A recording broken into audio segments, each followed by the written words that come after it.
The Empire Strikes Back gave us our first Doctor, and the best part, he was a droid. I'm talking, of course, about 21B, a medical droid who had a bigger role than you might think. Hi, I'm Alex. Welcome back to Star Wars Relics. Today I want to do my deep dive into 21B, our first medical droid, and another figure where Kenner found a way to make him stand out from all the other figures. The first time we see 21B is in the Tauntaun stable.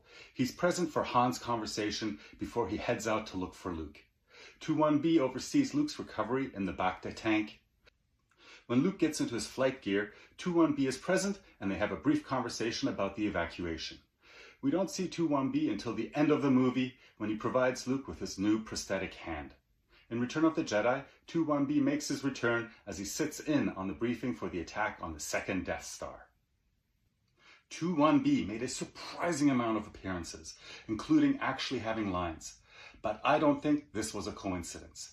When I read The Art of Empire Strikes Back, several pages were dedicated to 21B. I learned that he is a medical droid with a human brain and that he was the head of the medical staff. I think this explains why there was this effort to get more screen time. They had a cool idea, but it was difficult to make it obvious on screen. I do feel that out of all the droids in the original trilogy, his voice sounds the most like what I would have expected a droid to sound like. It sounds like that 21B was supposed to be a one-of-a-kind, with human brain and a droid.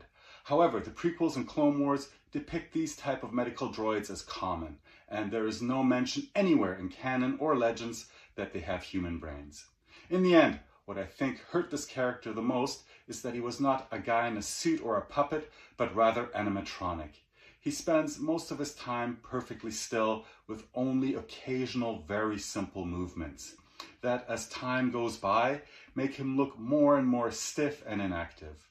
A lot of the time he appears switched off. 21B made his debut on the Empire Strikes Back 41 back card. He would go on to receive a Return of the Jedi and Tri-Logo card. The image is a great shot of 21B in the medical bay on Hoth. The Bacta tank is visible in the background with FX7 just out of the shot. I found this image on the net, which was taken just a little further to the right, which is very close to the card image. You can tell by the direction of the torso. The card image was flipped, and most likely because Kenner adhered to the rule of inward-facing composition, directing the viewer's eye towards the center of the card rather than off its edge. This is a card that went through changes. Even though he's a relatively minor character, Kenner could not stop tinkering with the image and name. When he was released, it was with the simple 21B with no phonetic spelling. For the Empire Strikes Back 48 back card, Kenner added a phonetic but accurate 21B. For Return of the Jedi, the Tri-Logo cards, the name was updated again to the phonetic 21B. I'm not sure why, but Kenner felt the need to tweak the image every chance they got. The Empire Strikes Back image, it appears darker and redder than what we see on screen. For the Return of the Jedi card, they lightened the card significantly, but it still doesn't look like what we see on screen. The Europeans got their turn. They doubled down on yellow. If I had to pick one of the best, it's the Return of the Jedi. It feels the closest to on screen. It could have looked like this if they had done absolutely nothing. And I think it totally works. So my final verdict is, great picture. I can live with the image being flipped out of respect to composition, but adjusting the image did nothing to improve it, only hurt it. The head sculpt is very accurate overall, with the mouthpiece and hose doing much of the heavy lifting. The eyes look correct, though a touch of yellow paint might have added a bit more life. In fact, the only paint applied to the head is the neck, where Kenner used silver to stand in for the clear plastic seen on screen. It's a clever solution. Repeating the torso's approach on the head likely wouldn't have worked out as well. The head itself is molded in a blue plastic, and while the color is fairly close to the on-screen appearance, it's slightly lighter and more muted. The silver mouthpiece is removable and really completes the look. The costume accuracy is probably this figure's standout feature. Most notably, Kenner used clear plastic for the torso, clearly matching what we see on screen. The hose from the face mask plugs into the left side, which isn't screen accurate. On screen, it connects just below the right side of the chest, but it's an entirely forgivable change. My guess is that Kenner needed the extra slack created by routing the hose to the side. I'm really impressed by the arms. The level of detail is spectacular, especially at the shoulders. Nearly every detail appears to be present. The sculpt even includes the small port on the chest, which is the only other area on the figure to receive paint. The legs are also surprisingly accurate. We get a clear look at them on screen when Luke receives his prosthetic hand. While the joints themselves are missing, the hydraulics are still present. In the art of The Empire Strikes Back, a schematic of 2-1-B shows him mounted on a trolley base, suggesting he's meant to be wheeled around. All that considered, I can't stress enough how thrilled I am that Kenner gave him 2 separate feet. There is one notable variation. The figure was also produced in a semi-metallic blue. The metallic version has 2 subtle differences. The right elbow screw is smaller and tidier, and the left hand has an extra bolt on one of the claws. I'm not aware of either version being more desirable, but it turns out I actually have the metallic version, something I didn't know until now. 2-1-B doesn't actually have a weapon per se. The figure comes with a medical staff, and for our purposes, that's gonna have to do. We never actually see 2-1-B use a staff on screen.